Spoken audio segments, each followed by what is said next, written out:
Okay, so good afternoon, everybody. Yes, I'm Barbara Kleijs. I'm the coordinator of the Sesam platform, is one of the organizers of this webinar. So we are very pleased to welcome you at this academic webinar. It's called Flavors from Latin America. So in this webinar, we will focus on the research on cocoa and food technology at Ghent University, but also abroad, and especially in Ecuador. We are very proud that we have three very interesting speakers with relevant topics. So first we have Mr. Francisco Valdez. He's representing the Embassy of Ecuador in Belgium, and he will present the current situation and the challenges on cocoa research in Ecuador. Then we have Gonzalo Villa-Cox. He will focus on the impact of cocoa on agroeconomic evolutions. And we have Professor Koen de Wetting of Ghent University. He will finally challenge the question whether the Ecuadorian cocoa leads to the best Belgian chocolates. So it was supposed to be a lively seminar, but instead it's a webinar without tasting and without network. But still, I think we can present very interesting presentations today. I will give the floor first to Professor Peter Goethals.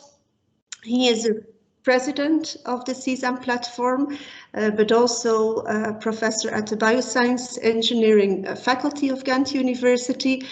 His work is focusing on river monitoring and water management, and contributes to the climate change adaptations and sustainable development of river basins, also in Ecuador. So Peter, I give you the floor just to introduce a little bit what is Sesam platform, what is Sesam as such, so what's in the name of the platform. I give you the floor. Thank you. Thank you very much, Barbara, for this introduction. So also welcome from my side. Thank you for joining this webinar. It's a kind of special experience. We had many activities during the past years that could be physical meetings and with nice receptions and all kinds of foods, but today we have to make it in an online way, and perhaps even in the near future it will be more an approach that we have to adopt. So we'll very briefly say something about the Sesam platform.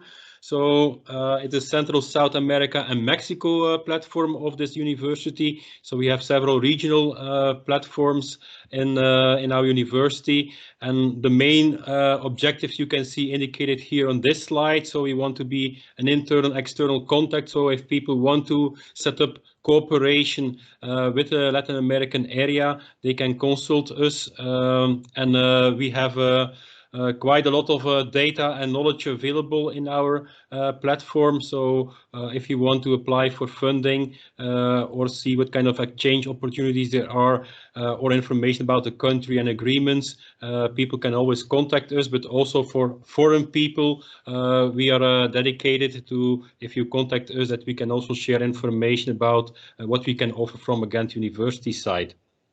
So we're also in this way a networking center. I think the activity of today is a good example of it.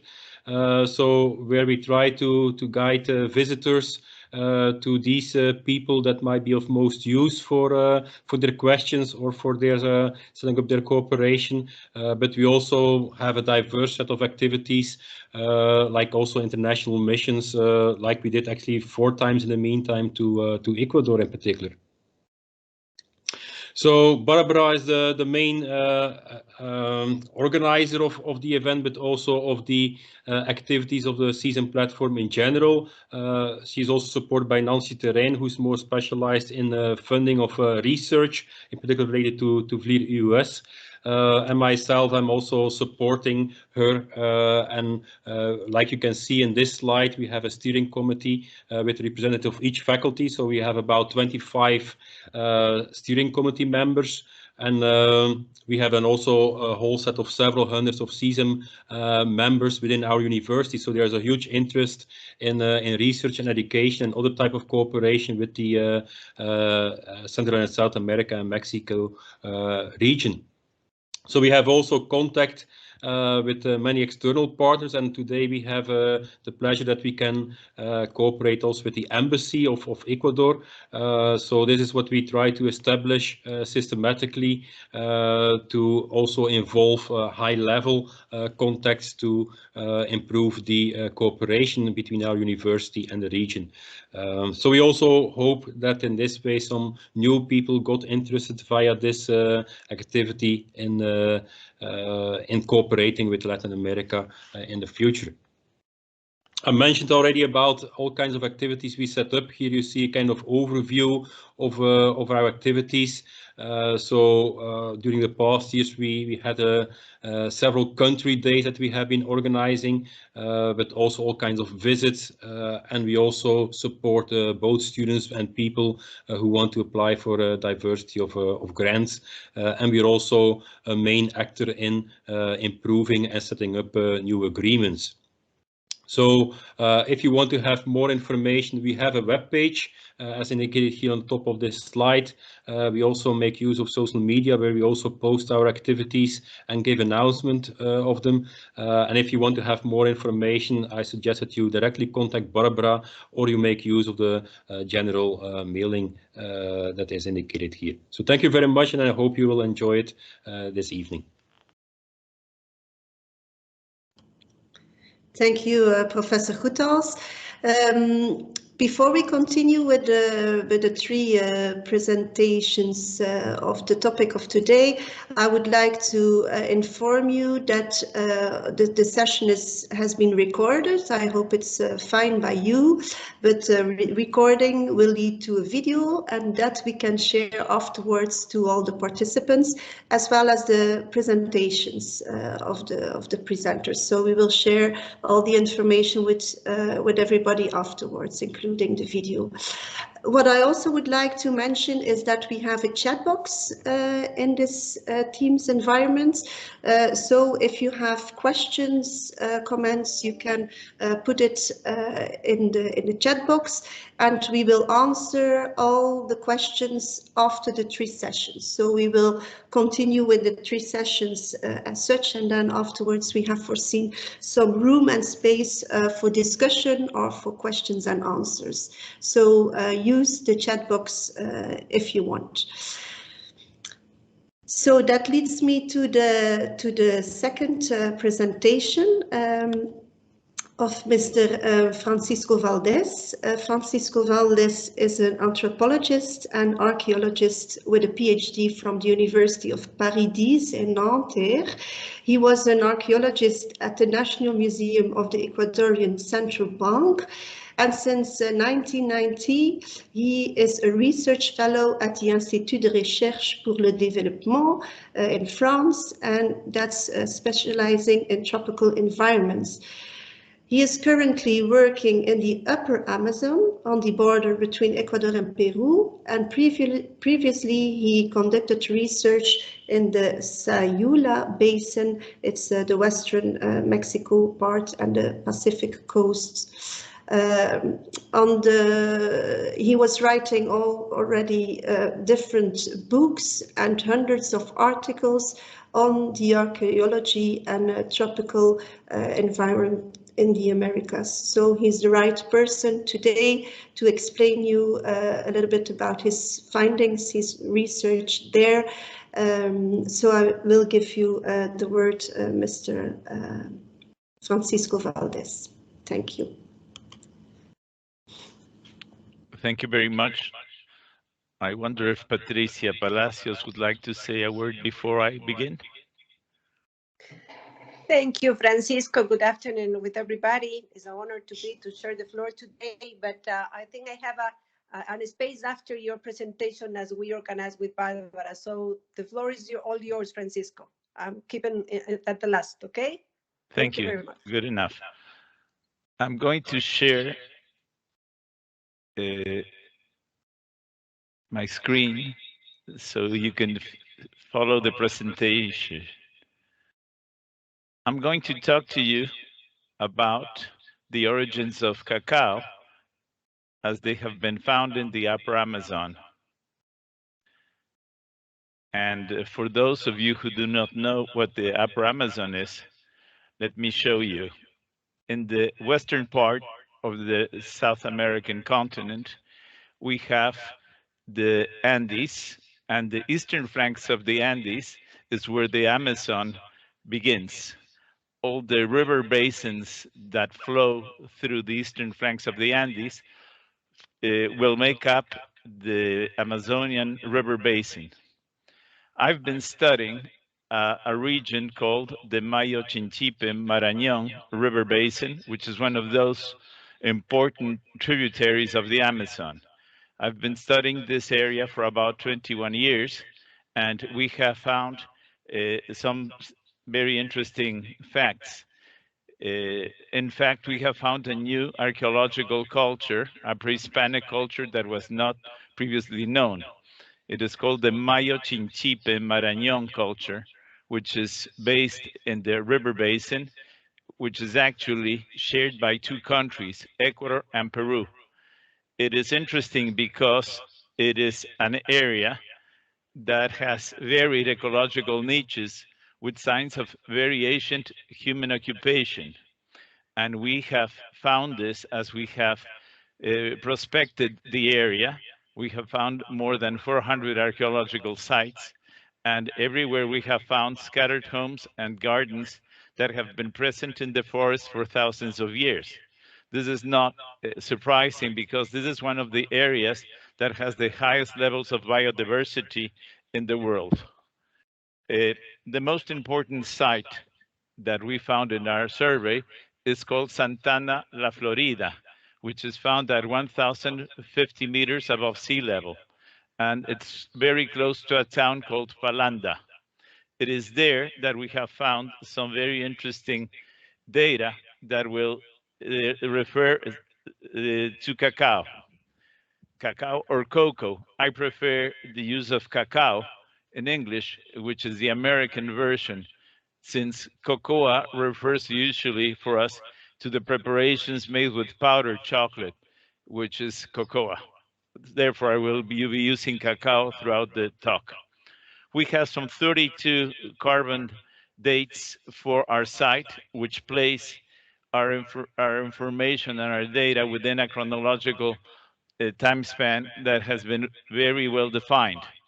The site, the Santana La Florida site, is a well-planned ceremonial center that has an age of 5,500 years before the present, which corresponds to more or less 3,500 years before the Common Era, or before Christ, as we used to say it. And it is amazing because the site has proven to be something which we did not expect to find in the Amazonian, in Eastern Amazonian, in the Upper Amazon. It is a place, I seem to have trouble changing slides. I hope this will resolve quickly enough. Let me see.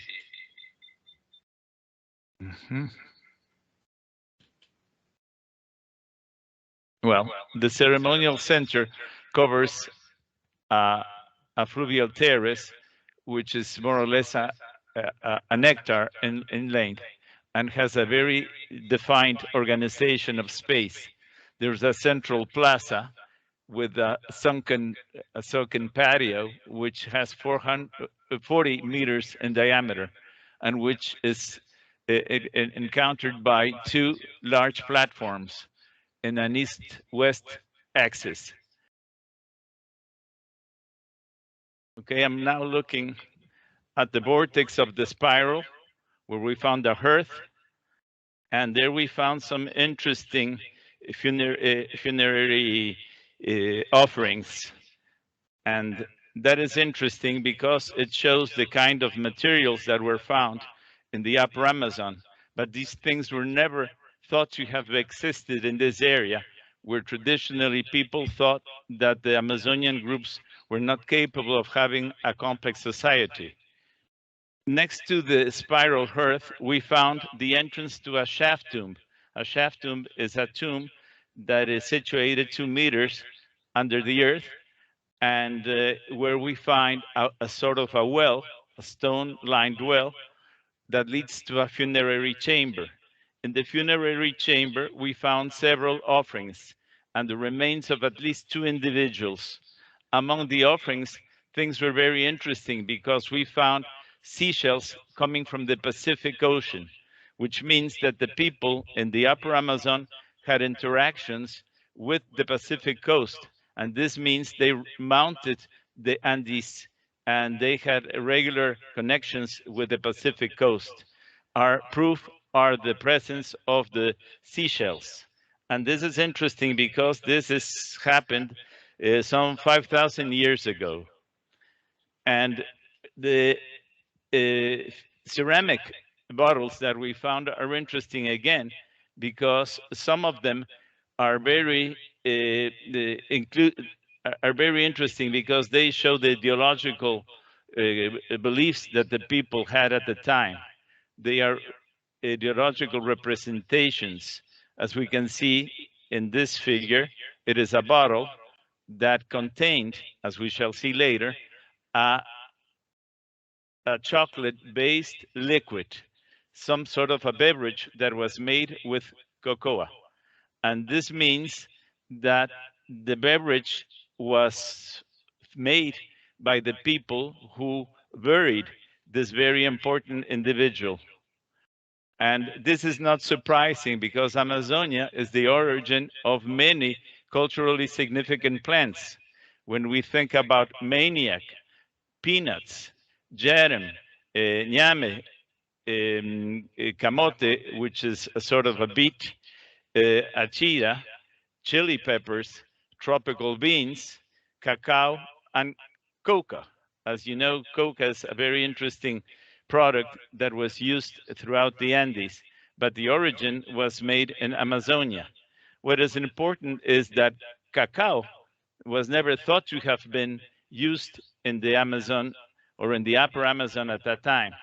Usually we think that the origin of cacao was found in Central America, concretely in Mexico and Guatemala, where the Spaniards found cacao when they invaded those territories in the early 16th century. And it is the Spaniards that introduced cacao to Europe in the later part of the 16th century. But we now know, thanks to our archaeological findings, that cacao was domesticated and used for the first time in the upper Amazon. We know this because we had the assistance of Sonia Sarillo from the University of Calgary, who's a paleobotanist and an archaeologist. She came down to our site and she did some sampling in the area, and she dug with us at the site and found some very interesting materials in the middens. The archaeological middens are the trash heaps that the people deposited while they were living there. And what's interesting is that she managed to identify some very interesting and ancient starch granules that she identified as different plants, as belonging to different plants. She found the maniac and some of the plants that I mentioned earlier.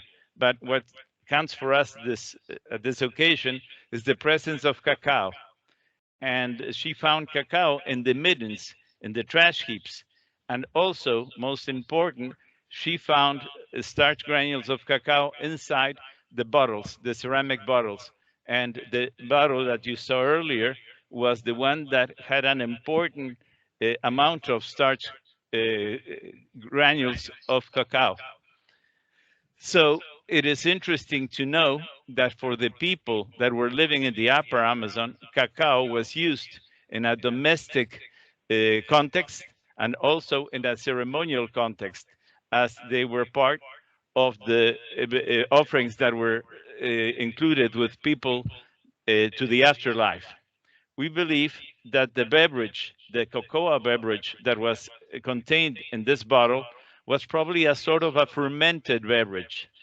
In another vessel that she found, Sonia Sarillo identified the starch granules of maize, corn, which was used to produce a beverage, a fermented beverage that is very popular and still consumed throughout the Andes. We know it as chicha. It's a sort of a corn beer. And we believe that the bottles contained corn beer and cacao beer. The fermented beverages were important in all sorts of ceremonies and rituals. And this is some very early proof of the use of cacao. As I said before, we have dates for this, and the use for the cacao was dated directly with a date of 5,300 years before the present. Many people do not believe that the starch granules are an accurate way of identifying plants. That's why we had to run some biochemical analysis to identify the molecular evidence of cacao consumption. And theobromine was found in the same samples, as well as thymine and caffeine. When you find these three molecules together, it is the proof that you're talking about cacao, and not only any kind of cacao, but theobroma cacao, which is interesting because, as we have seen later, this is the ancestor of the fine flavored aroma cacao that Ecuador produces to this day. These are the recipients, the vessels that showed the evidence of cacao and corn. And this led the attention of a genetist, Dr. Claire Leno, who works in the French Institute CIRAD, which is an international study institution on agriculture. And she is probably the most expert on the genetics of cacao. And when she knew what we had found, she came to the site and she asked to work with us so she could sample directly evidence of cacao. Her interest was trying to locate and sequence Asian DNA samples of cacao. And she managed to do this. It is a work that took her over 7 years and many tests. She also worked in the area looking at the different specimens of cacao in Zamora Chinchipe, which is the province where we found it. And her studies have shown that effectively the Asian DNA found in the archaeological samples correspond as the ancestor of the fine flavored cocoa that Ecuador exports today as one of the finest varieties of cacao. This is not surprising because when one looks at the map, the presence of cacao throughout the Amazon is fairly common, but certain species are more special than others. The ones that we find here, I have situated 3 spots where Asian cacao was found in Mexico and Guatemala. And these, we have dates for these findings. These date to 2000 before Christ, or the Common Era. But the evidence we found in the Amazon, in the Upper Basin, have a date of 3,500 before the Common Era, or 5,500 before the present. So it is not amazing that cacao was domesticated in the Amazon, because most of the varieties, savage and domesticated, that we found today are here and not really present in the Central America or Northern America part of Mexico, where people thought that cacao originated. I think that's what I have to say regarding the use of cacao, the origins of cacao in the Upper Amazon. Thank you for attention. Thank you very much. It was very interesting, and I think it will lead to the other presentations, and maybe it will think about new regions to investigate the cacao beans. So many thanks. Within this cluster of the Embassy of Ecuador, I would also give the word to Ms. Patricia Palacios. She will shortly introduce the video and also say some words on behalf of the Embassy of Ecuador. Thank you, Patricia. Of course, Barbara. Thank you very much. And indeed, I'm on behalf of the embassy and in my ambassador, Dr. Ponce. We are so pleased to be invited in this space because, as you may notice and see what Francisco is telling about our country, we are really proud of our territory. We really have different types of soils and climates that exist in Ecuador that gives us the opportunity to be very important in these areas. Not only the chocolate, the cocoa that says Francisco is very important for us until today is our one of endemic, very premium products for our country. These climates and this weather, the geographical situation of Ecuador give us the honor to be the country of four worlds, because you can have breakfast in the beach and have dinner in the mountains, and that makes different climates and weather. So we have all the products, and chocolate for us, we are very proud of it. So these spaces that the university give us, as we have a knowledge of Francisco, our work in the embassy is also to promote and to let you know and be aware that we have many other things and many other ideas that we can share and still work with the university. We would like to thank you for these spaces. We know that we have more to happen in the next few months. Maybe next year we will work with you in different types of things. But thank you, Francisco, your knowledge for us. We are really proud of this work and this investigation that you're still doing for our country. And thank you for you, Barbara, to give us the space. The embassy will be always ready for the students and for the people in the floor. Once again, thank you very much for joining us. And what we like is you to let you know a little bit about this nice video that thanks for our Ministry of Tourism in Quito in Ecuador. We will see you, please, if the next you can present our video, and ready for whatever. Thank you very much for your presence.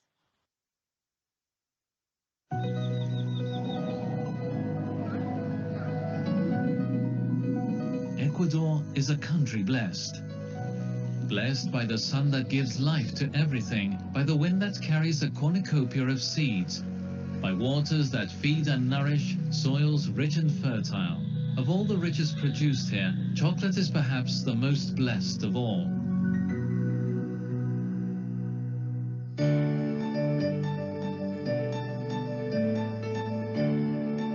Known as Cacao Fino de Roma, there is no other chocolate that comes close to it for aroma and taste. It's prized the world over by chocolate connoisseurs.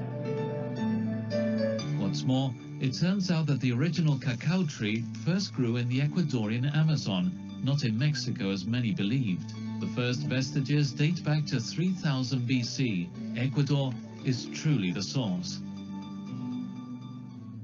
In the late 19th century, the South American nation was the world's #1 producer of cacao.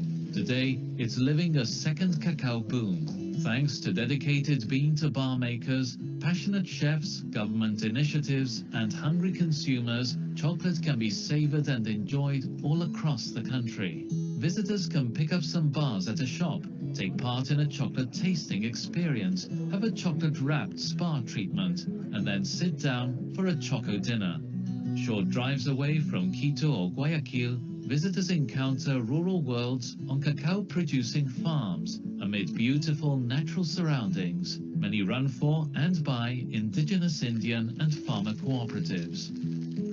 Ecuador, the country of four worlds in the middle of the world, a country blessed by the elements, the source, the origin.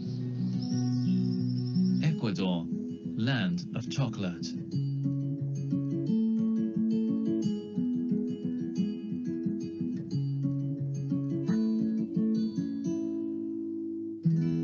Barbara, next time that I hope going to be present, of course, we're going to share some chocolates. We were ready for that, but of course, we will be looking forward to give some chocolate for the rest. Okay, thank you very much. Yes, I know. Thank you very much. That was the purpose also for this webinar. It was a seminar with tasting afterwards, with this good chocolates and other things that we have foreseen, but it will be in the next occasion for sure.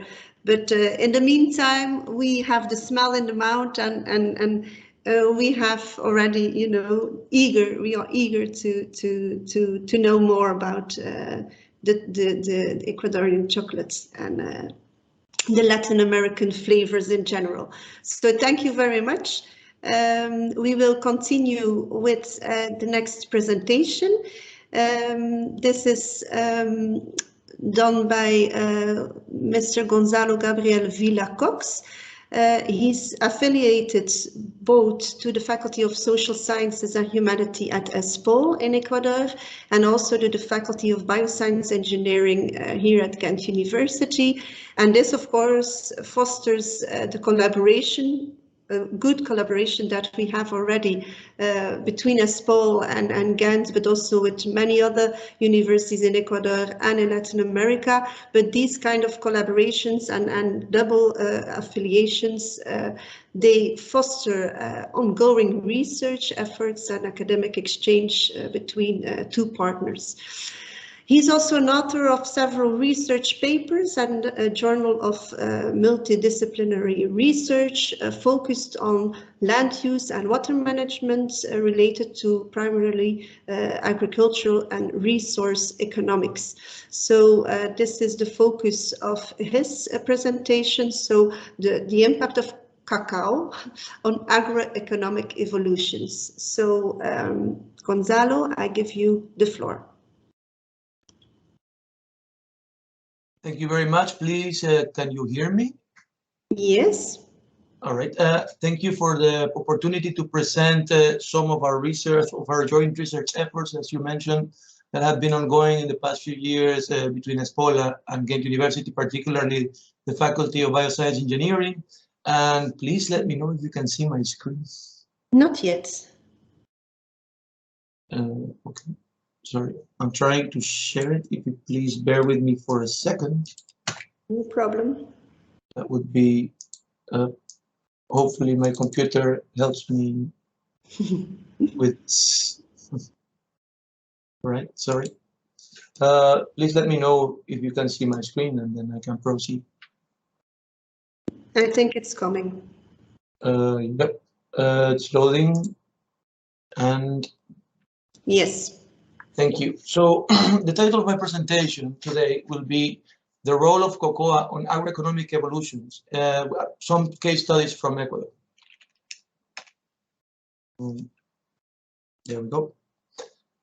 Some of the relatively recent history of cocoa in Ecuador starts with the first cocoa boom that the country experienced in the late half of the 19th century.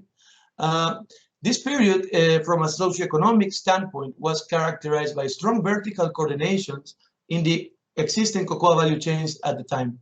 There were favorable but ultimately unsustainable sectoral policies implemented at the time that around the end of the 1920s, the beginning, sorry, of the 1920s, ended with a generalized bankruptcy spreading through the sector, mostly as a consequence of a devastating plague that basically shattered Ecuadorian cocoa production at the time and plummeted its production levels almost to a third of what it originally was in 1915. This period also was characterized by lack of transport and other means of access to international markets, primarily due to the First World War. Later, the period that's comprehended between 1930 and towards the end of the past century was one characterized by the horizontal, basically, expansion of the value chain, basically where smallholder cocoa agriculture started to dominate through the value chain. And the governance structure this period was characterized by transitioning from a state governance to a more market-oriented governance approach. And especially, this went in hand with the improvement of the conditions for Ecuadorian cocoa exports to access international market, with fairer and more reliable and predictable prices at the time. And there's this third period, or as our previous presenter already mentioned, the second boom, that's more or less starting at the turn of the century. And basically, due primarily to the adoption of the dollar, of the US dollar as the country's currency, public policies at the time diminished their scope and reach through the value chain, but rather focus on establishing strategic alliances among the actors through the chain, and focused mainly in establishing commercial and organizational capacities for smallholder cocoa producers to become the main focus of the policy efforts at the time. And this is when the relatively newly introduced CCN 51 or modified varietal was marketed separately from Nacional de Arriba Cocoa, which previous speakers already mentioned as one of the premium specialties for Ecuadorian cocoa exports. And of course, this meant that this variety especially, but also other exports from CCN 51 cocoa varietals have been positioned significantly in both national and international markets. I looked through the data that was available, especially after 1960, from FAO statistics, can let us observe more or less the dynamic of both the overall cocoa production and cocoa exports for our country. And we can see that, especially after 2000, we see that the level of both production and exports in Ecuador has increased significantly, but it's important to note that production is more or less followed by the trend that export for cocoa beans have shown in the recent years. But if we see other forms of cocoa exports, especially in the form of paste, butter, powder, or cake, we see that the trend is significantly different. And of course, this has been accompanied by expansion in the cocoa production frontier in terms of the number of hectares that have been destined for cocoa production in Ecuador. And one more thing that we can see is that this poses an opportunity for Ecuadorian cocoa exports, since there is a premium in the international market for value-added forms of cocoa exports relative to the international pricing of cocoa beans. Just from an environmental sustainability point of view, not only for cocoa production, but in general for Ecuadorian agriculture, we see that the trends that we observe in the Ecuadorian production of cocoa go hand in hand with the substitution that goes in hand in Ecuadorian agricultural lands that are specializing in permanent crops at an increasing rate, essentially when compared to arable lands that can be destined for short-term crops. And this goes in hand with the expansion of the percentage of agricultural land that's readily equipped for irrigation in our country. We also see that the use of fertilizers is also noticeable when we analyze the total nutrients budget of the soils in Ecuadorian agricultural lands, as we see that the intensification of the use of synthetic fertilizers can be traced to the overall trend that soil nutrient budget from all sources to agricultural soils show throughout this time span. Sorry. Just a quick analysis that was done on this data shows essentially that there is a long-run equilibrium relationship between synthetic fertilizer nutrient input and the percentage of agricultural land that's suitable for irrigation and the total soil nutrient budget that our country's agricultural soils face. So essentially, you can derive a soil productivity indicator that tells us that we have basically loading our soils with more and more nutrient progressively, and you can relate it to even CO2 emissions, and basically understand that there's predictive ability in the loads that on our soil, on our nutrient loads for our soils that can be traced to agricultural emissions of CO2 and other forms of greenhouse gases by agricultural production in Ecuador. So this is a challenge for us to still maintain our trends in agricultural growth but taking into account the effects that this has on the sustainability in the long term for our agricultural production. Just another look at the historical, at the cocoa sector from the producer perspective, based on the conjunctural reports compiled by the Ecuadorian Central Bank. We can see that indeed production growth is sustained, but the trend on which is growing has been noticeably diminishing across time. So this is an important realization and a challenge for Ecuadorian cocoa production.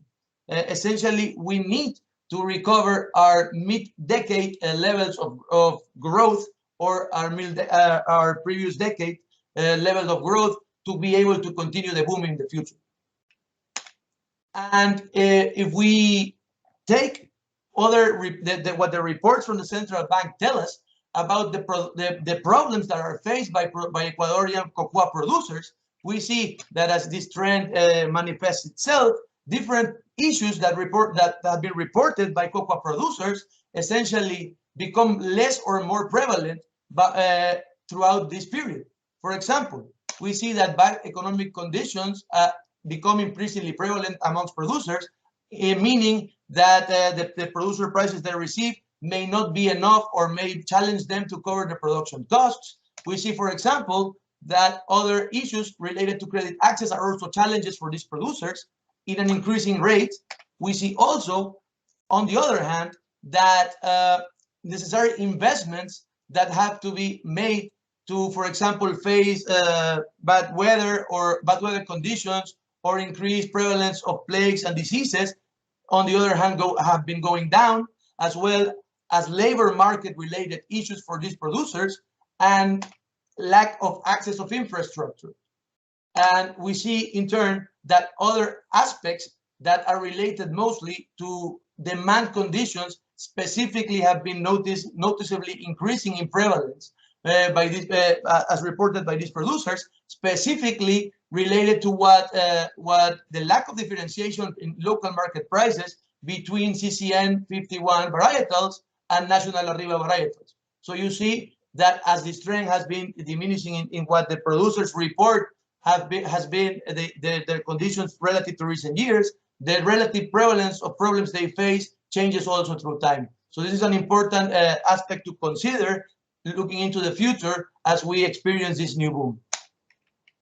Lastly, in this part, you see that it's important to note that some of these problems, for example, the lack of the ability for these farmers to face their production costs given the prices that they receive, are, for example, related to the lack of differentiation in local markets with respect to the varietal. So you see that some of these problems go in hand, and these are important realizations in terms of public policy that have to be addressed, because these things happen essentially together. This is just a brief introduction to two case studies that we have been conducted in recent years, and the first one centers in the Guayas River Basin. The Guayas River Basin is the main agricultural region in Ecuador, and it's mostly dominated by production of rice, banana, cocoa, sugarcane, and maize. And specifically for cocoa, we see that the central northern region of the basin is dominated by cocoa production, and as we saw earlier, it's mostly dominated by smallholder cocoa production.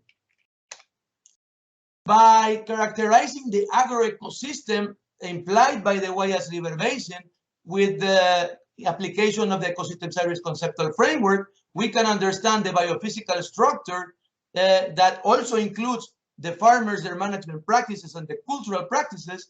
And then by the understanding of this biophysical structure, we can then devise ecosystemic functions that basically provide services to the community of Ecuador, and then derive benefits from the services. And we can then understand these benefits by the implementation of this framework in combination with spatial data sets and predictive models, and expert knowledge that we can use to develop a Bayesian belief network model that represents the current state of the Guayas River Basin, and based on this, analyze the situation as it stands right now in the basin, and develop potential scenarios to analyze the implications of the potential situations that may change in the future. Three scenarios were the focus of our research. First, we devised a scenario where we intensify the agricultural situation as it stands, basically switching from small-scale agriculture to large-scale agriculture for its majority, and from trade farms to mixed entrepreneurial and entrepreneurial farms. The second scenario was devised by substituting the current disposition of the land use amongst these crops by following what's the optimized disposition that was determined by the Ministry of Agriculture's agricultural zoning. So we changed the current disposition of the land use, and that has implications based on the functioning of our model on the key indicators that deliver the benefits that the services in this agroecosystem provides. And of course, we develop a kind of a combination scenario where we intensify agriculture, but also then look at the optimization of the agroecological zoning of the disposition. As the results, we see that we related larger yields in the current setting, both to banana and cane, and also, but these were associated to worse conditions in terms of water provision and ecotourism that can be derived from the use of better water quality in the basin, as well as we managed to identify that cocoa crops were a particularly attractive land use option given the relative superior relation to these ecosystem services. And of course, we also identified that this comes as a trade-off in terms of the relatively lower yields that cocoa basically has in comparison to these other crop options. But given favorable market conditions in terms of relative prices compared to other crops, this might be a suitable way to adapt and mitigate the impacts of the land use disposition in the basin to substitution to cocoa if we go for the optimization of the conditions where it's cropped. If we go for the scenario comparison, we see that the scenarios 2 and 3 show that the relative reduction that would be observed if we go for the optimization of the land use basically it imply that there would be an impact in the yields that you observe throughout the basin, but the scenario 2 does show basically an improvement in terms of the water conditions that are observed through the basin. And the combination scenario is sort of a mitigation of both effects and actually serves as a good disposition of the basin, which allows to mitigate economic costs that could be experienced for this optimization of the land use, especially towards if we adopt what the Ministry of Agriculture recommends is the optimal land disposition, especially for cocoa through the basin. I'm briefly also going to introduce one last case study, but this is focused exclusively in the problems of Los Rios, exclusively on the relationship between cocoa production and soil ecosystem services.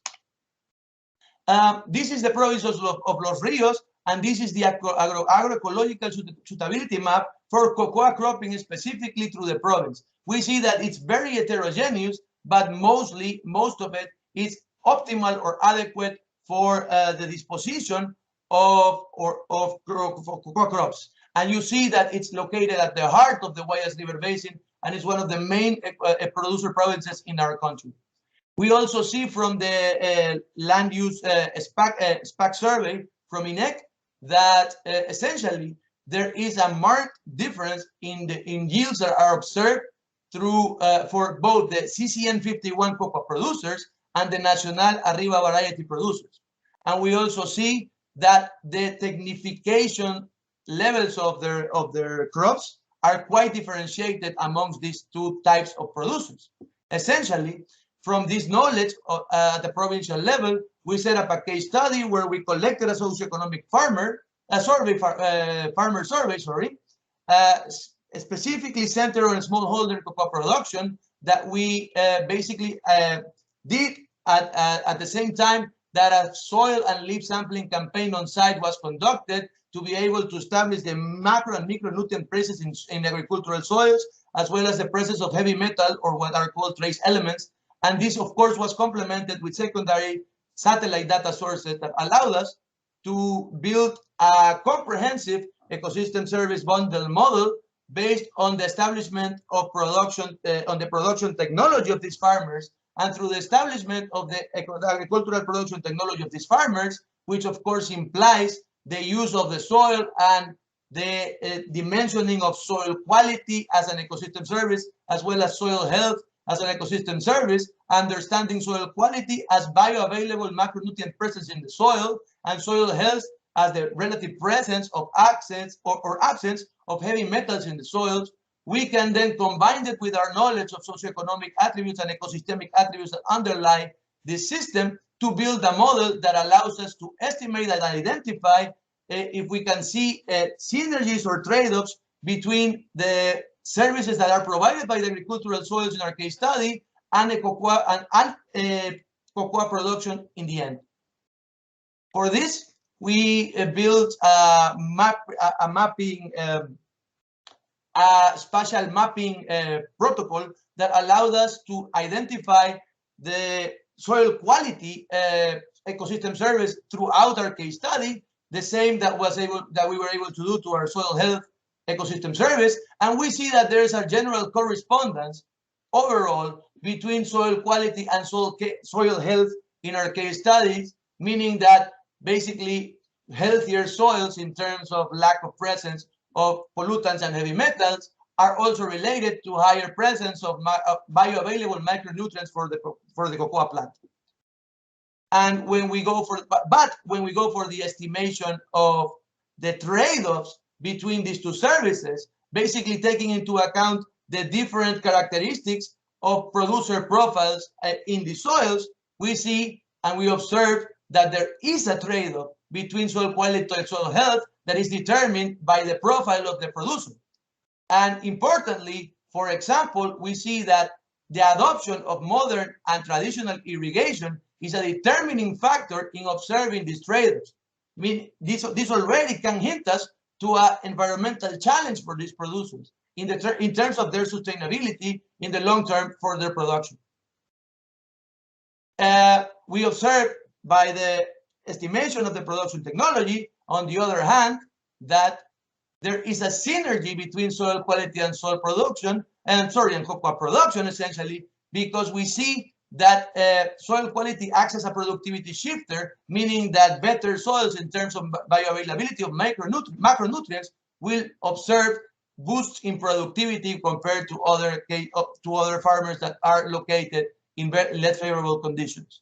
And we see again, as an example, that both the adoption of modern and traditional irrigation are shifters as well as you can see that the varietal itself behaves as a shifter of productivity. And we see that the production factors, essentially labor, land, crop age, fertility, fertilizer use, and pesticide use, amongst these, we see that land intensity and fertilizer use intensity, as well as crop age in the cropping practices of the farmer, are the three main determinants of productivity.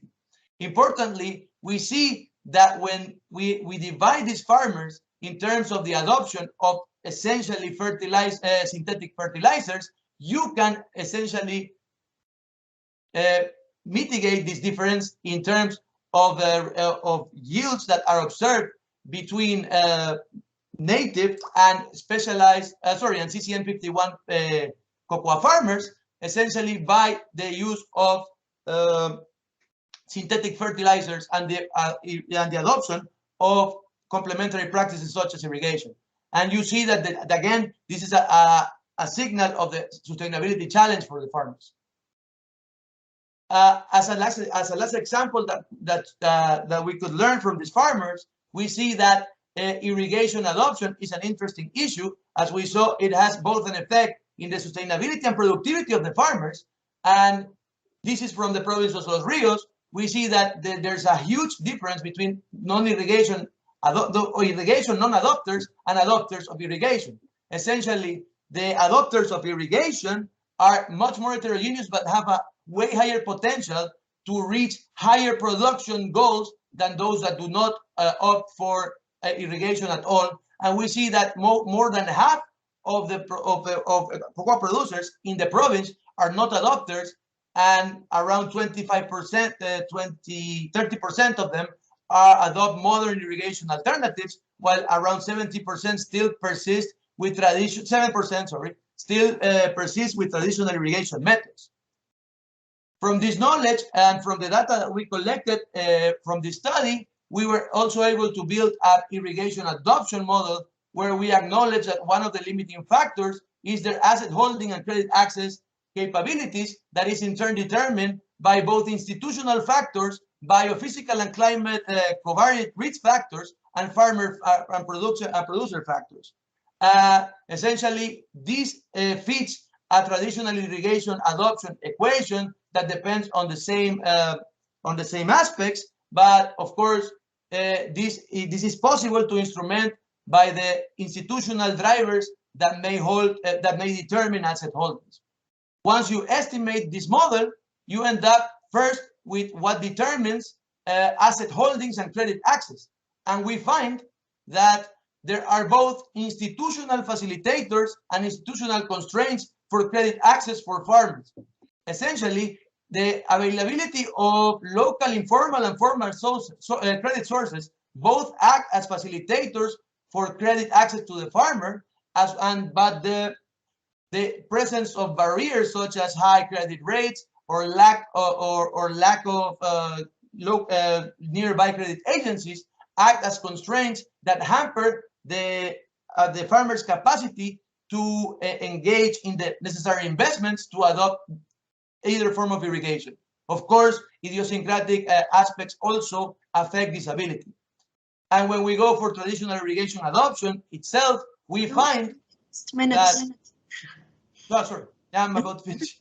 Yeah, we find that there are, of course, bioclimatic risk factors associated to their propensity to adopt traditional irrigation. Specifically, higher temperatures during the driest quarters act as a deterrent for these farmers to go for traditional irrigation adoption alternatives.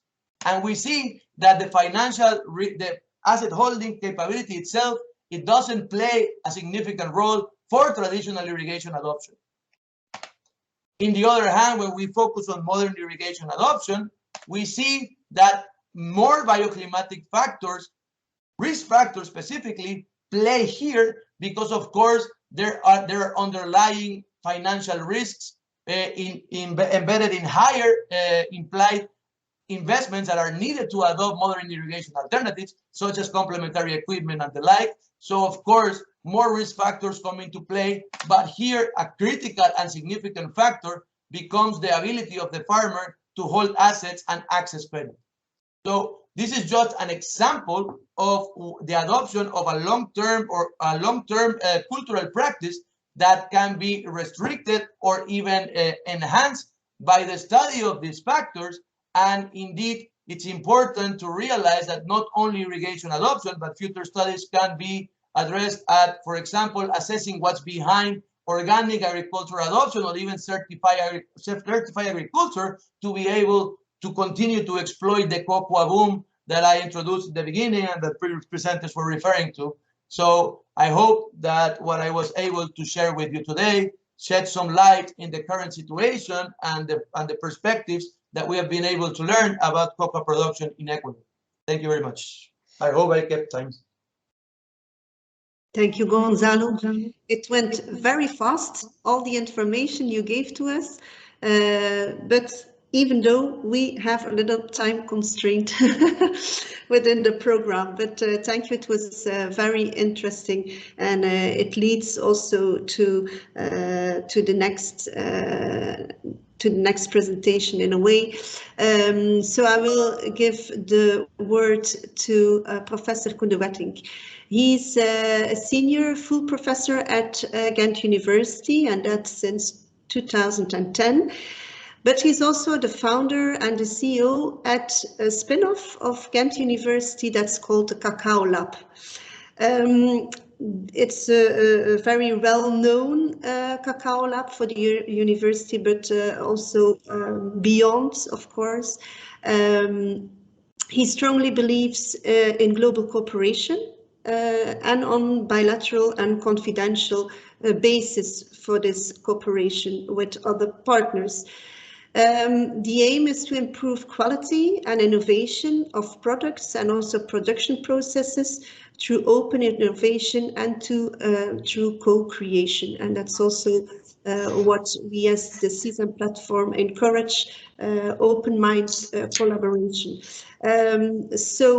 Professor De Wetting will challenge the question whether the Ecuadorian cocoa leads to the best Belgian chocolates. I'm curious, but we will hear about it in the presentation. The floor is yours.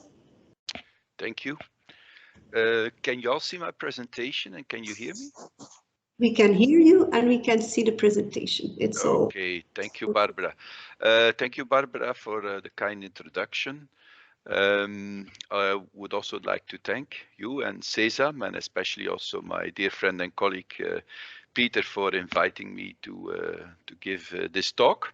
And indeed, I start actually with a question: Ecuadorian cocoa and Belgian chocolate, a perfect match, and I hope that I can answer that question by the end of this presentation.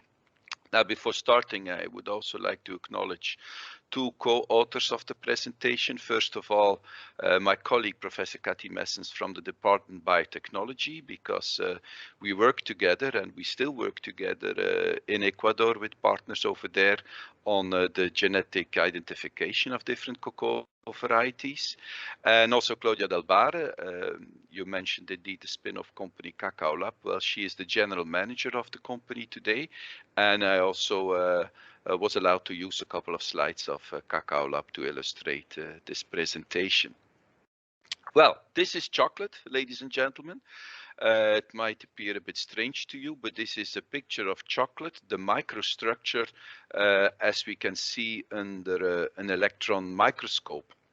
So in chocolate, you have a lot of fat, cocoa butter, which is actually the continuous phase and which is primarily crystallized in the end product. And that's why chocolate is a hard, solid material. But besides cocoa butter, fat, you have also a lot of sugar, large sugar particles, crystals, and cocoa particles. And the cocoa particles actually consist a lot of bioactives and also give the brown color to chocolate, dark chocolate, milk chocolate. In white chocolate, of course, cocoa particles are not present. There we only have cocoa butter. So chocolate contains a lot of fat, contains a lot of sugar. And if that's disappointing to some of you, you better stop watching this presentation, I think. It's, of course, not a conventional food. Well, it's a conventional food, but it's an indulgence food. So you're not supposed to eat 1 kg of chocolate every day, of course. So I'm happy to say that today we have more than 25 years of cocoa and chocolate research at our institute, UGent. So, and we focus actually on the whole chain. So we focus on sustaining high quality cocoa production, for instance, in West Africa, where this picture was taken together with my colleague Pascal Bux and my colleague from Ghana, Professor Emmanuel Afuakwa. We also focus on the post-harvest cocoa processing, so especially fermentation and drying related to the quality of the end material. The bioactive compounds that are present, because cocoa was already thousands of years considered as the fruit of the gods, because it was indeed supposed to be very healthy. It contains a lot of antioxidants. As I mentioned already, we focus also on the genetic diversity of cocoa, both bulk cocoa and fine or flavored cocoa.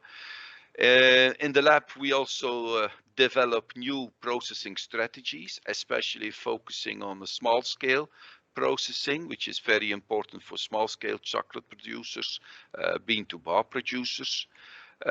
We do focus also on reformulation, replacing sugar by other sweetening and bulking agents, focusing also on stability, fat and sugar bloom, both causing a loss of the glossiness of the chocolate surface, which is of course undesired. And finally, we also focus on more complex chocolate products, such as fillings and pralines, which are the very famous filled chocolates. Now, talking about filled chocolates, you see a picture here and also the logo of Cacao Lab, the spin-off company, which I founded in 2012. Cacao Lab was actually created in 2009, but it became an independent spin-off company of Ghent University. And with the Cacao Lab, we focus on innovation and training from bean to praline.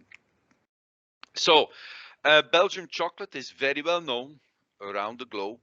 You can buy Belgian chocolate in every airport, let's say, the bigger airports, of course. And we can talk, I think, we can talk about a true tradition in Belgium of making high quality chocolate. But still, we have to stay modest in Belgium with our chocolate production because we do not have the cocoa trees. We do not have the cocoa production. So this world map shows you the cocoa producing countries, which are situated around the equator. And where is Belgium? Well, there is Belgium, a very small country in the center of Europe. And the first speaker already illustrated, Francisco illustrated very nicely that there are thousands of years of cocoa history. I was very pleased with that presentation. Very interesting information, continuing information about the history of cocoa, the cradle of cocoa. And we have to stay modest because Belgium was only founded on October the 3rd in 1830. So the history of Belgium is really not that long. But still, indeed, we have a tradition and we have something that is called Belgian chocolate. That is true. And of course, Belgian chocolate should be made in Belgium on Belgian soil. So I will show you some highlights of the Belgian chocolate history. Before Belgium was actually founded already in the 1700s, the first chocolateries were opened in the territory of Belgium. So in 1890, European countries, and Belgium played a very important role, took measures to legally protect what is chocolate, so especially referring to the composition and the processing conditions. And there is UGent. Leo Bakeland was actually a UGent PhD alumnus, a very famous researcher, because he invented Bakelite, and Bakelite is actually the first real plastic material. And it was also used, Bakelite, not only for making telephones and whatever, but also used for making chocolate molds to create the typical shapes in which the chocolate can crystallize. And yes, Wiese, a very small town, not so far from Ghent. Well, there you still have the largest chocolate factory in the world. So the largest chocolate production unit. It was actually the Callebaut family that established the factory in 1906. And now it is, of course, part of the very big international group, Barry Callebaut.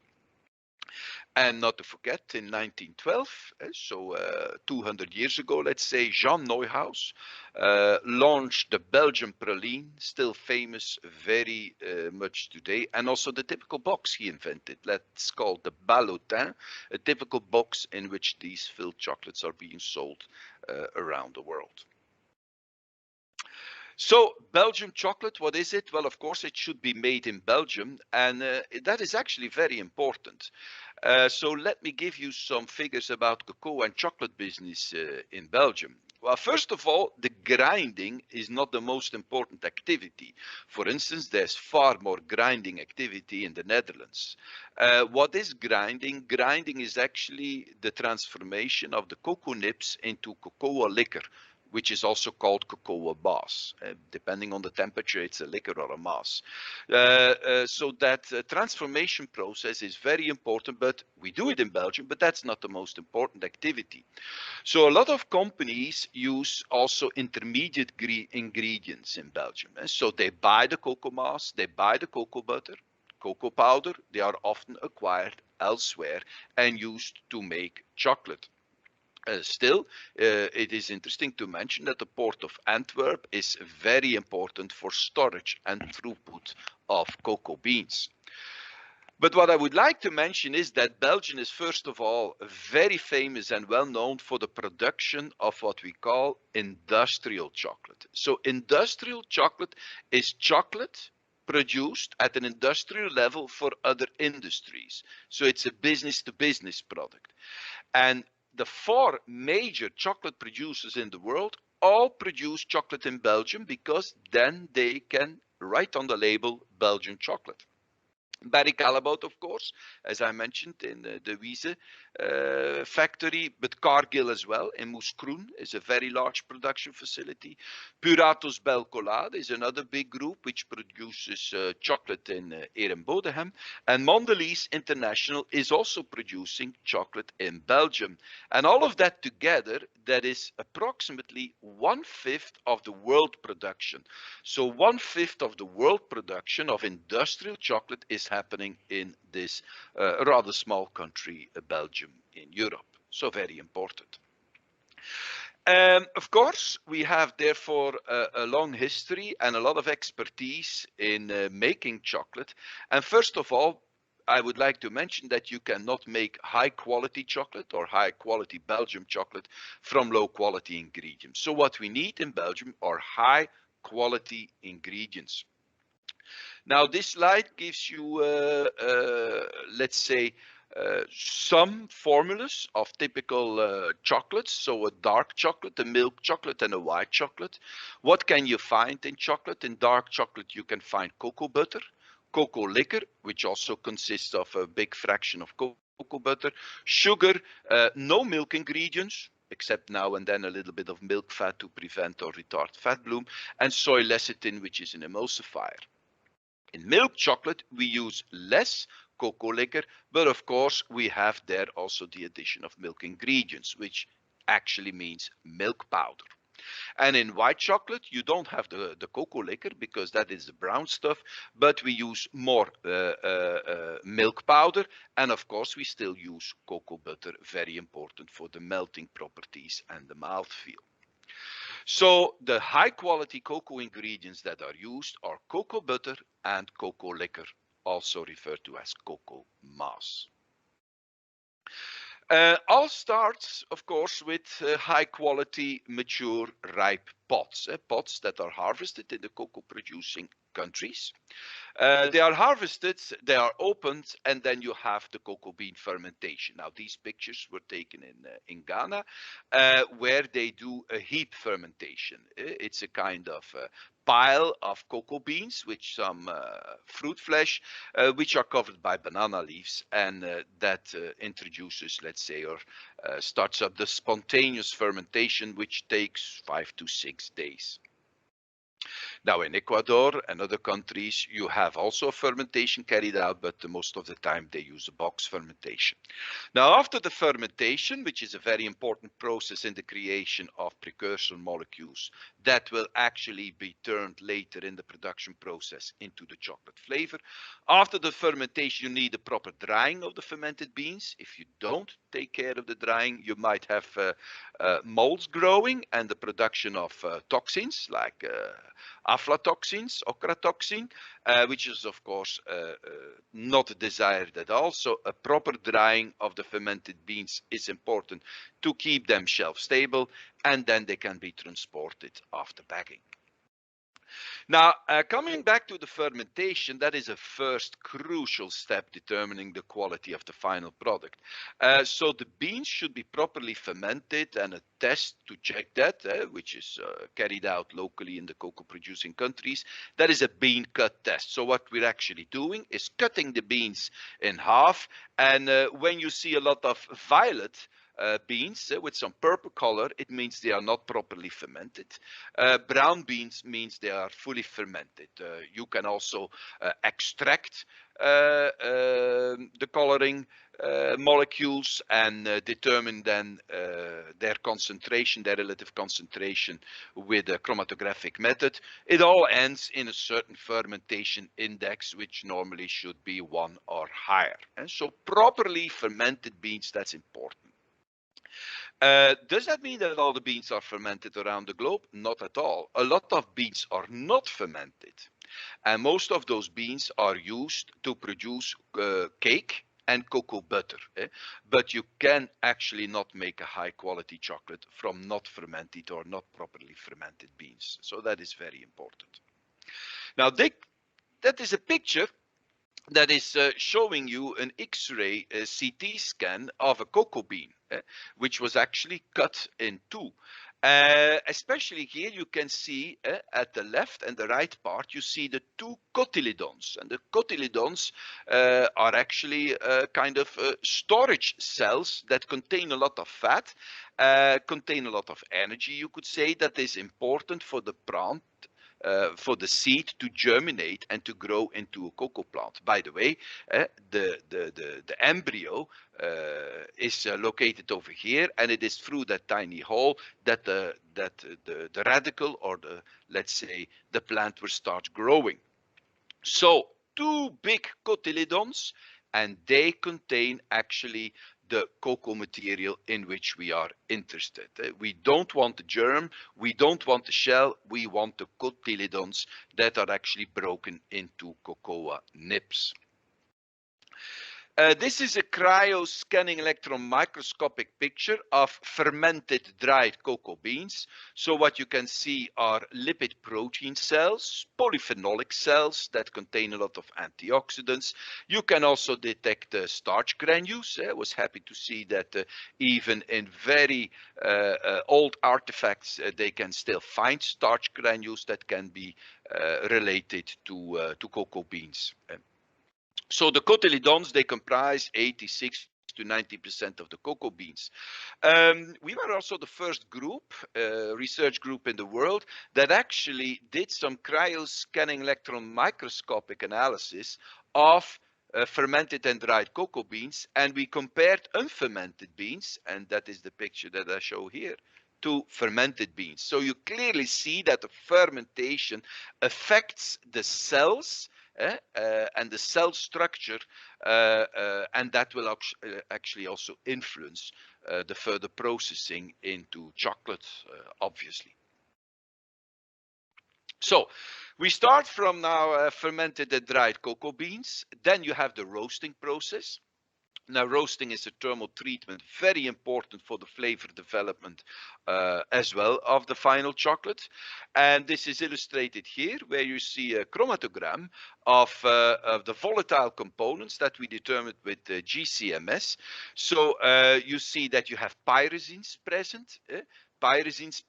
And actually they are formed during the roasting process, and they're also very important for the final flavor. And so here you see three different temperature time combinations.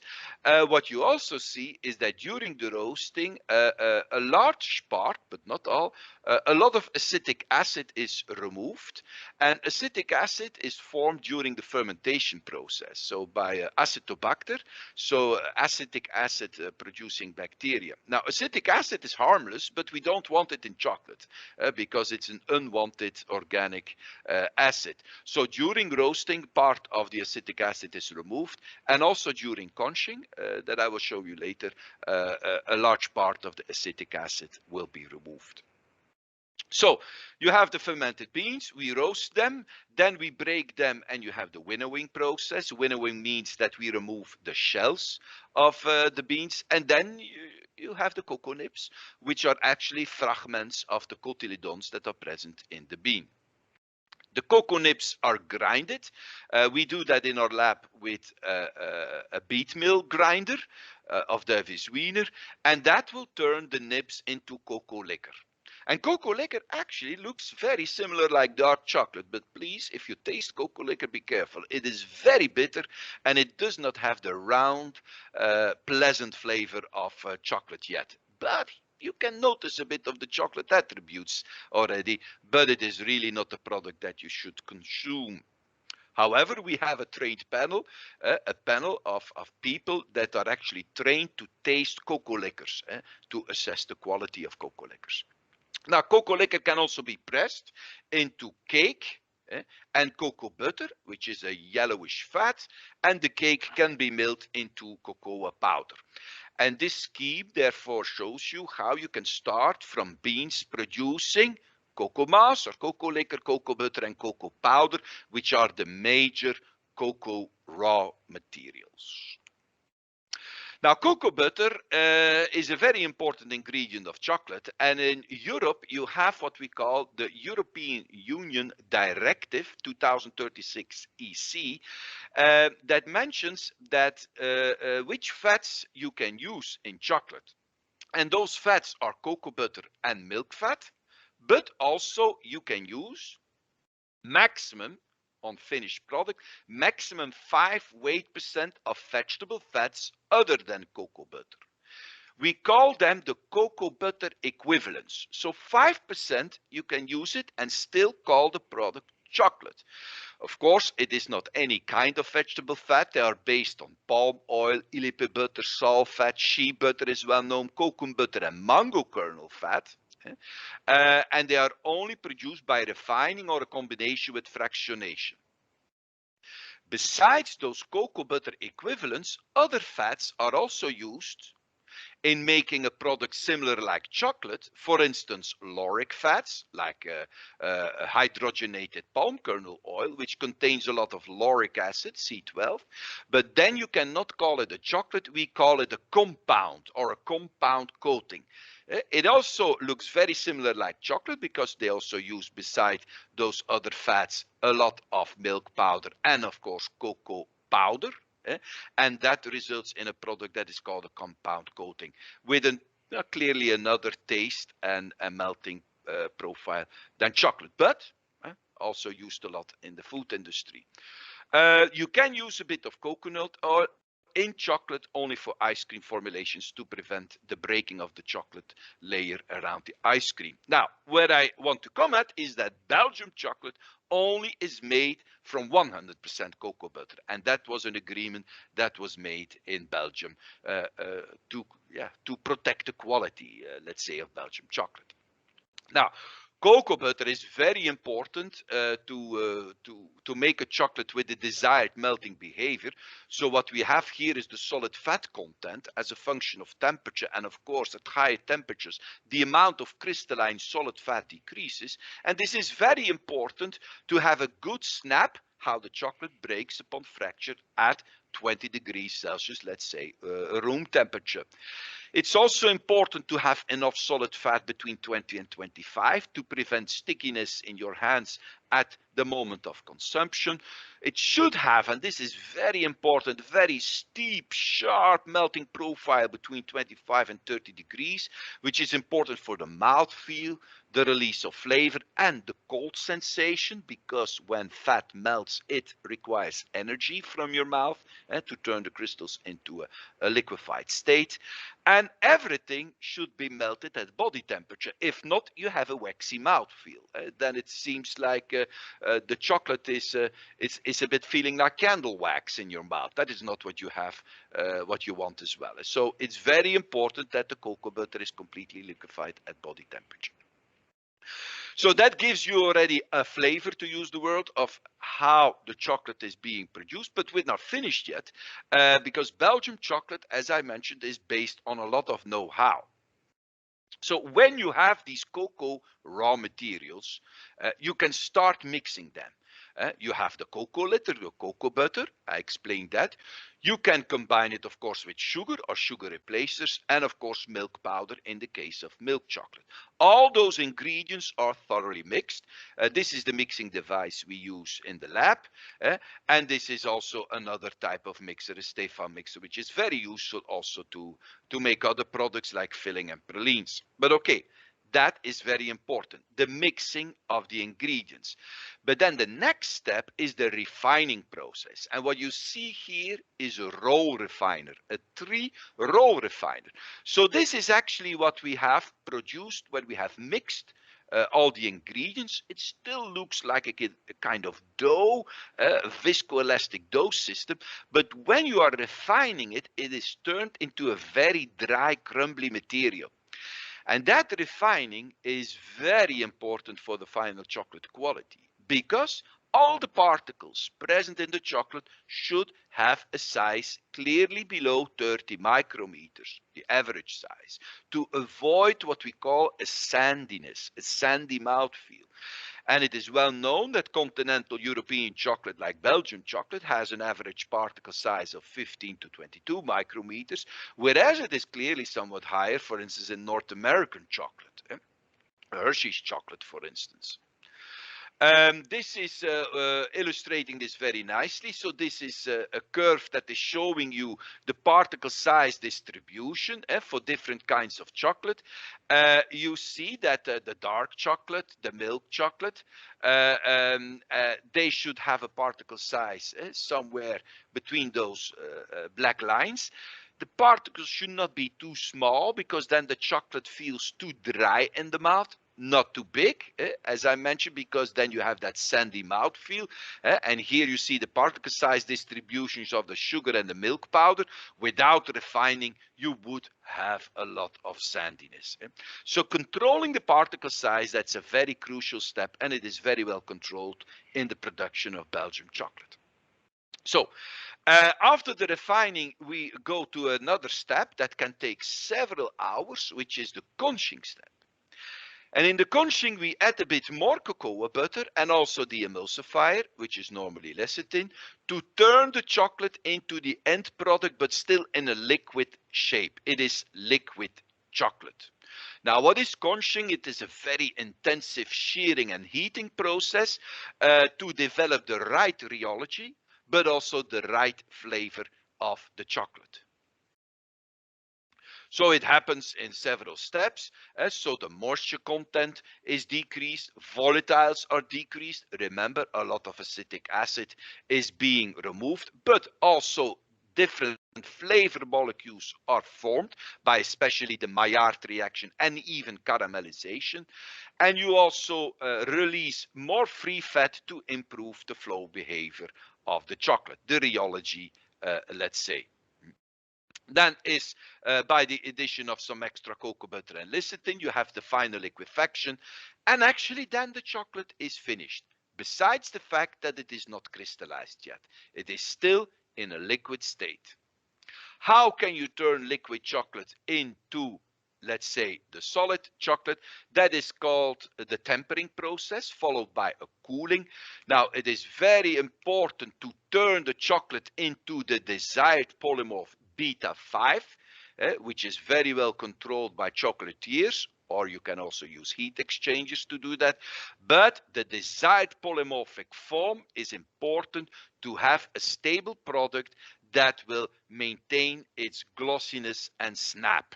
Very important, the desired polymorphic form. And then you have the chocolate in a solid form. So that is how we can make Belgium high quality chocolate, but there is also something that we call Belgium chocolates. What is that?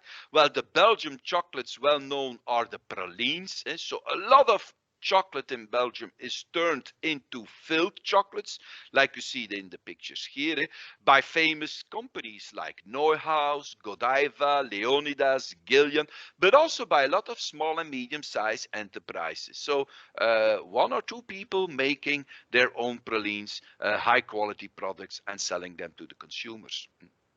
So the production of chocolates is also a very delicate high-tech process, let's say. It should be very well controlled, and we also do a lot of research on that. Especially, this is the picture of our general manager of Cacao Lab, Claudia Del Bar. Especially, we want to make Belgian pralines that have the shelf life to export them. Because this is what we want, a praline with a shiny, glossy surface.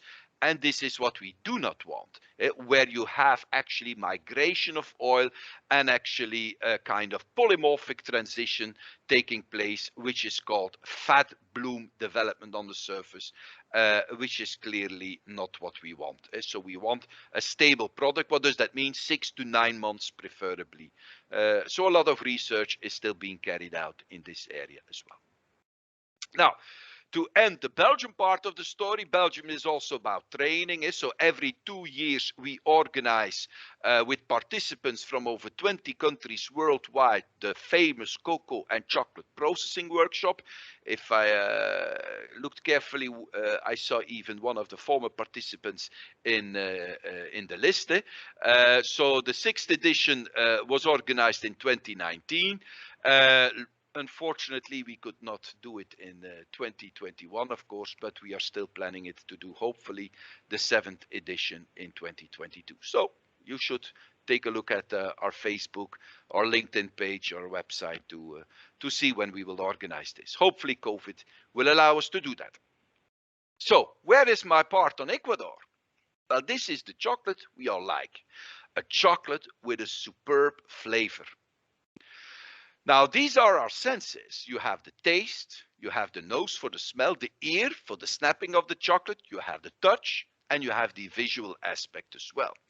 Now, Ecuadorian cocoa is very important to trigger our senses, to satisfy our senses, especially how the chocolate tastes and smells is very importantly related to the type of cocoa, and it was already mentioned in the previous presentation, the fine cocoa or flavor cocoa is playing a very important role here.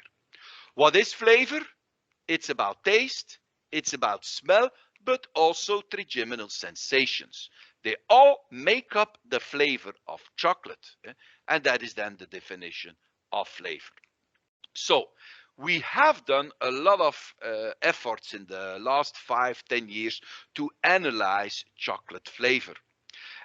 We can determine the volatiles, which are very important, but we also determine the non-volatiles. So the volatile components are very important for the smell and the retronasal effects. The non-volatiles are the taste molecules, bitter molecules, sweet molecules, and so forth. So we also have today, besides the instrumental methods to detect or analyze the volatiles and the non-volatiles, we also have today a trained panel of people that are trained to taste the chocolate and also the cocoa liquor for quality assessment.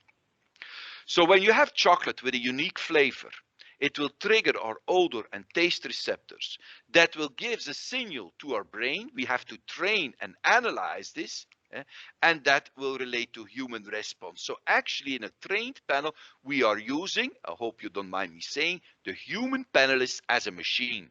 They should be trained carefully to do that properly. So that's how we developed also our flavor wheel to analyze the flavor with our trained panel. So training our chocolate panel was very important to make the difference between bulk flavor and fine flavor.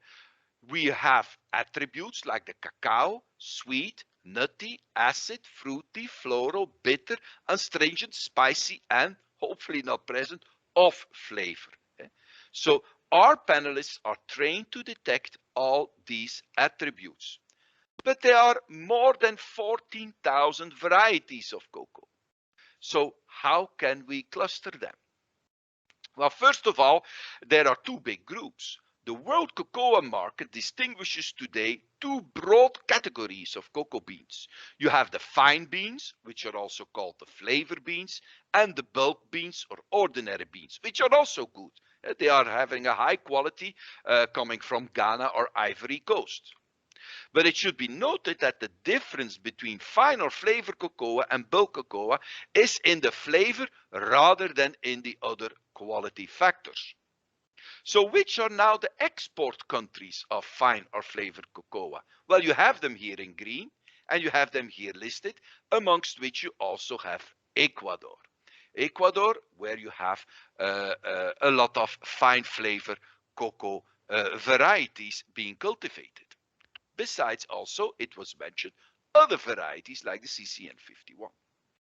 So ECO, this international organization, is actually taking care of what is fine cocoa or flavored cocoa and what is not. And this is actually based on, first of all, very important aspects related to the quality parameters of the cocoa. should be properly fermented, dried, the acidity, no off flavors, low percentage of molds and insect infestation and impurities, and the color is also important. So those are rather convenient quality parameters. But it is also related to the identification of cocoa, both the morphological identification or characterization, but also today more and more the genotypes, the genetic origin are important. Besides that, also there is a differentiation in origin and quality, and also the ratio of theobromine over caffeine should have a certain value. So summarizing, the world production of bulk cocoa is roughly 94%. Fine, it's only 6%. The typical varieties for bulk are Forastero, Fine, Criollo, Trinitario, and Nacional. A very important Ecuadorian cocoa.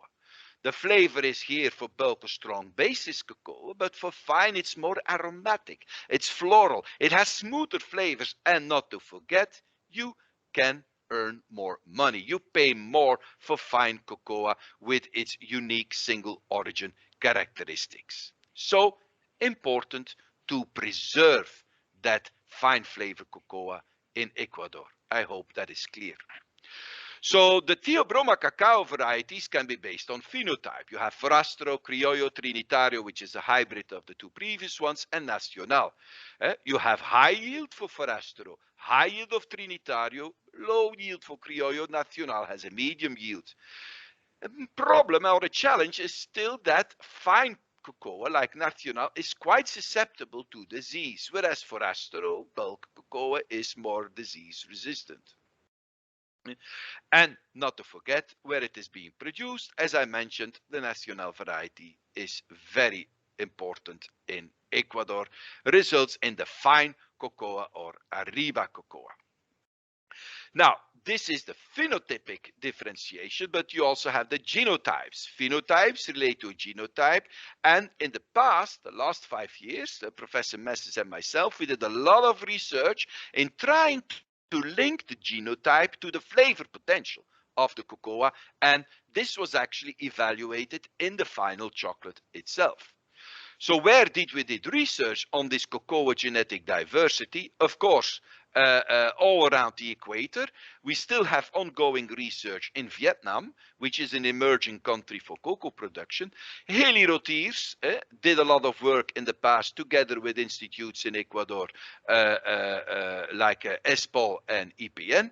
And then we have Jocelyn, which worked also in West Africa, in Ghana. By the way, Haley also did some work with cocoa from Congo. Now coming to Haley, because she worked together with Ecuadorian institutes, and this is actually the PhD thesis title. She worked from genetics to flavor dynamics and sensory profiling of fine and bulk Ecuadorian cocoa, because as I already mentioned, 75% of Ecuadorian cocoa is fine, but there is also bulk cocoa being produced. So this resulted in 2 interesting papers. So one paper we wrote together with Jenny Ruales from EPN in Quito, the other one with Julio Andres Bonilla-Jemi from ESPOL Guayaquil. Especially this article is strongly recommended because we did the flavor comparison of the Ecuadorian famous CCN 51 and the Nacional cocoa varieties. And I can tell you there is a difference. And actually, this was one of the first publications really demonstrating the difference in flavor potential. And it really shows that you should protect the Nacional cocoa cultivars strongly. Some take-home messages from that work we did in the past with Ecuador. Good fermentation practices is crucial to obtain high flavor quality. And honestly, in Ecuador, fermentation is not always carried out properly, because this is important for the formation of some floral volatiles, but also the degradation of most fruity volatiles is possible if you don't carry that out properly. And then a short fermentation that is also a result of approximately 3 days can be recommended for fine cocoa, because otherwise you lose too many wanted flavor molecules. To continue, the genetic origin, CCN51 national varieties, influences clearly the fine flavor potential of the beans. Clearly, we illustrated that. The volatile and sensorial difference among fine and bulk and between the fine origins can be clearly demonstrated with volatile markers. And the uniqueness of the cocoa cultivars provides the high flavor diversity in Ecuadorian cocoa products. And a strong recommendation is that mixing between CCN51 and Nacional should be avoided, because otherwise you lose the flavor attributes that you're really going for. Now, this research of Haley is finished, but we're still continuing to collaborate. So less than a week ago, I was also attending actively in a webinar together with my colleague Julio Bonilla from ESPOL. So this was the topic was also related to the use of biotechnology related to the sensorial properties of chocolate. This is the picture of myself and Julio. This was the moderator. And in the end, this is also the picture I want to show you, because this is Diana. And in the framework of the strategic institutional partnership between ESPOL and UGent, we are still continuing this challenging research. So Diana has just started up her PhD research in this area.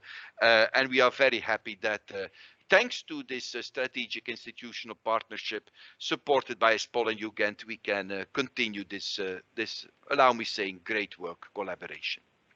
So to answer your question, or the question I posed from the beginning, is it a perfect match between Belgian chocolate and Ecuadorian cocoa? Yes, I would even say Ecuadorian cocoa and Belgian chocolate, that's a real match made in heaven. So there are great opportunities when we can combine the knowledge and expertise of cocoa processing into high quality chocolate, combined with the high flavor potential of the very famous national varieties in Ecuador. And working together is actually the message I would like you to take home. That is the future, I think. Thank you for your attention. Wow, thank you very much. It was indeed interesting overall, I think, for experts and non-experts. So thank you very much, Professor de Wetting. It's a pity, like I said, that we cannot continue our talks lively, but still I see there are some questions in the chat. I will give the floor to Peter, because it's mainly your questions, or you collected them. I think you can better indicate what is meant. Thanks. Indeed, thank you very much, Barbara. Actually, for each speaker, I have actually a question. And my question to, perhaps while we have Koen still there, a question to Koen I have is, at the start of your presentation, you indicated, yeah, there's many sugars and fats in chocolate in general. But I often read also in information I find on the internet, and in particular, that there's also often very healthy components also in chocolate. Is it something that is true and relevant? And I was also wondering, if it is the case, are people able to taste it also, and are they in favor of these more healthy ones, or are they more interested in fatty and sugar rich ones? Mm-hmm. Well, indeed, well, the formulations that I showed you contained 40–45% of sugar. These are conventional formulations, but of course there are also formulations with less sugar. Especially you have dark chocolates on the market with only sugar contents of 10–20%. That means with a high content of cocoa components, amongst which cocoa liquor. And the cocoa liquor contains a lot of bioactive molecules with very healthy properties. That is clearly the case. Of course, these chocolates taste far more bitter which does not mean they taste bad, but you have to get used to it. They taste far more bitter than the conventional chocolates on the market. So if you would ask me what is the most healthy chocolate, well, first of all, for me, all the chocolates are healthy. It all depends how much you consume them, and they can be part of an equilibrated diet. But having said that, the most healthy chocolate is a dark chocolate with not too much sugar or even a sugar replacer, which contains a lot of antioxidants. That is true, but it will taste more bitter. Yes. Okay, thank you very much. For Gonzalo, I had a question related to the irrigation practices that you, if I understood well, that you are in favor of, and that should be perhaps via policies also further developed. Are you also aware of, in addition to the production improvement in general, so the quantities, how it also has an effect on the quality of the beans and perhaps also the taste afterwards? Do you have any information on that?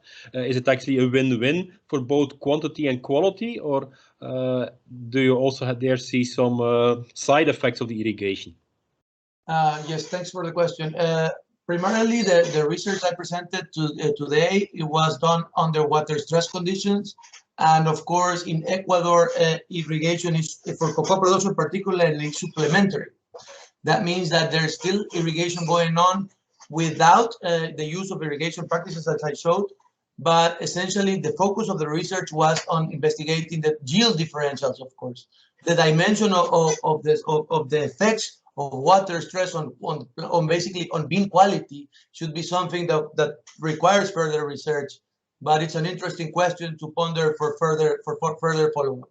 But as we were able to really dimension, there is a marked differentiation in cocoa yields, and this is already a stress factor from the producer side, if you want, because even with similar profiles as we showed, there's already a marked differential in yields between CCM 51 varietals and national varietals. So from the producer perspective, this is also an important matter. But from the quality aspect, this is a very important question for further research in the conditions that are observed in the field, I think. Okay, thank you very much. Then for Francisco, I was wondering, so in your map, you indicated with some black areas and red areas, zones where you have like a much higher diversity of Theobroma. I was wondering what might be the reasons for that you find it in these areas in particular, and do you see this also reflected in other species, plant species, or perhaps also animal species? Is it like a kind of general biodiversity hotspot where you find these these more diverse species of Theobroma? Well, I think I'm showing a map with different varieties of cocoa. And as we can see, in the Ecuadorian Upper Amazon, we do have some different. We have National, and we have the Comparative. These are the most common types, but we also have the Iquitos types. There are different types that are present here. I do think that the soil is responsible. Landscape, which is a man-made attribute, it is man that has transformed the vegetation throughout Upper Amazon. That might also be a factor, that condition.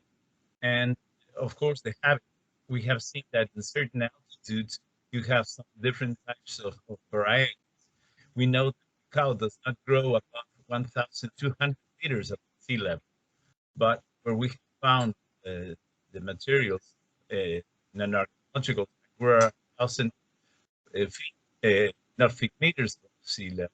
So that's probably one of the reasons that there are some varieties. As we can see, the Amazonian shield, there are different varieties, and these correspond to different soils and different altitudes. So habitat also has a lot to do with this.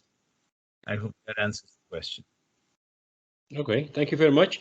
Meanwhile, there are also some other questions that came in. I think that are both questions for Koen. So the first question was asked by Anna, and she was having some question on what do you think about replacement of milk via other plant-based milk products, like coming from almonds or coconut or soy.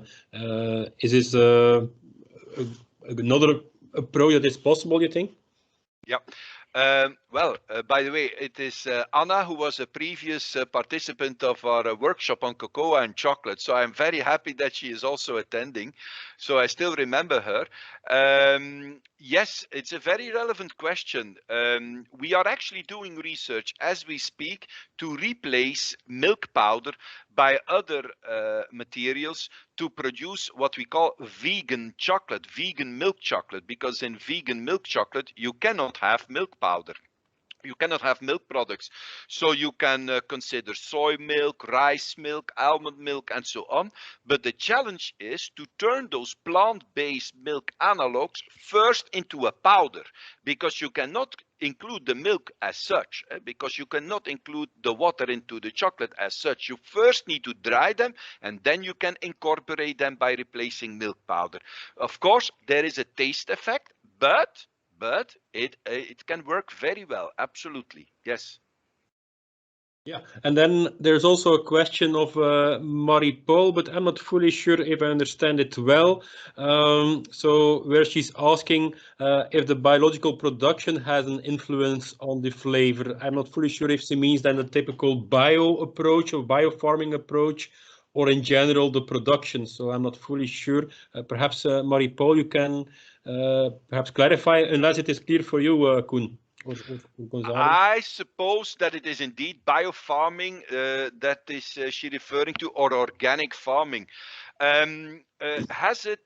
We have not done research ourselves on comparing organic cocoa versus non-organic cocoa. So there might be an effect, of course, on the quality and taste, but I do not have any data myself. What I do know from trips to Uganda, where there was a lot of organic cocoa being produced, is that this poses a big problem for the cocoa farmers because they cannot use chemical fertilizers.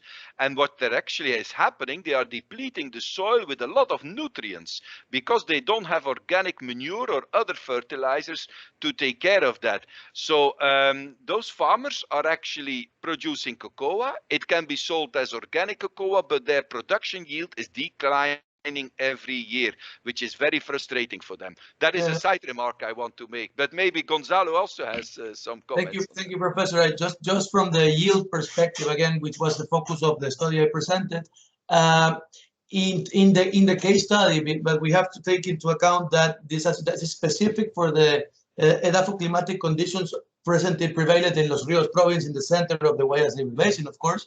But it's important to note that there was no real differentiation in productivity from those both profiles of organic farming and non-organic farming.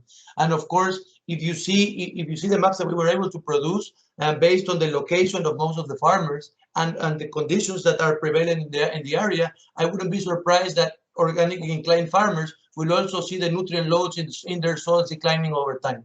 So that's a thing that's important to note when you're speaking about organic farming, at least from the yield perspective. And of course, accumulative effects, but this of course has to be further researched, yes. But it may be an effect on quality after, because the stress conditions implied over cumulative effects of this type of things might pose a problem in terms of quality in the mid-term or the long run. So that might be a thing that's interesting to research further. Yeah, absolutely, I agree. Okay, thank you very much. I think it's time to finish. I also see no further questions. So via this way, I would like to thank everybody who contributed to this webinar.